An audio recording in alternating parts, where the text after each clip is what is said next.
was saying it in almost a somnambulant way. There was nothing in there that was either compelling from a legal standpoint, and importantly for the president, for a former president, engaging from a televisual standpoint. So he was never going to like that. And the reporting that we've just heard is not surprising at all. Is it just that he can't attract decent,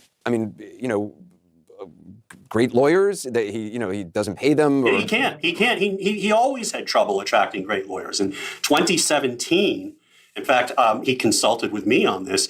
He was asking around to find a good, top-notch law firm to represent him in the Mueller investigation. And he couldn't find one. That's how he ended up with Jim Dowd, a solo practitioner. He cannot, and it's gotten worse since then. Yeah. I mean, not even the people who represented him in the 2019-2020 impeachment are willing to help him now. And it's a really extraordinary thing. I mean, this man is supposedly and probably worth a couple $2 billion. He's a former president of the United States. And this is the best he can do in terms of lawyering. These guys were terrible.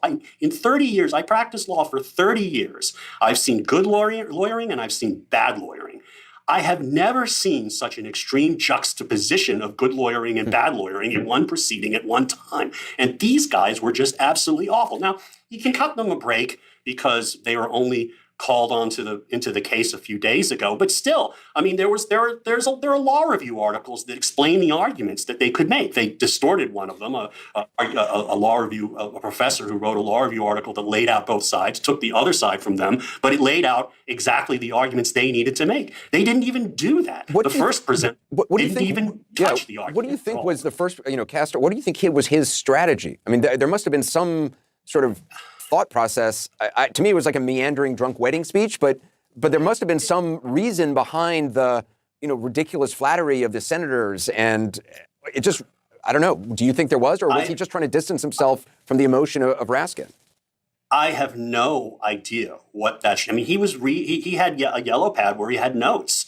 So it was thought out to some degree. What he was trying to accomplish was absolutely beyond me. It was disorganized. It was rambling. It didn't touch upon the issues that were facing the court of impeachment. It was mystifying what he was doing. And yet, I just don't get it. And yet, only one Republican senator seemed to be convinced from a previous vote he had that this should go forward. What does that say? That the president's attorneys can put on a terrible display and doesn't, only one person. It's shameful. It is absolutely shameful because the fact, this was bad lawyering. This was ill preparation. But the fact of the matter is the fundamental problem they had is they didn't have an answer to this. Should have been their best day, actually, because this is, the case. There at least is an articulable case against trying a former public official. It's not a good one, but at least there is a coherent argument to be made, and some people have made it.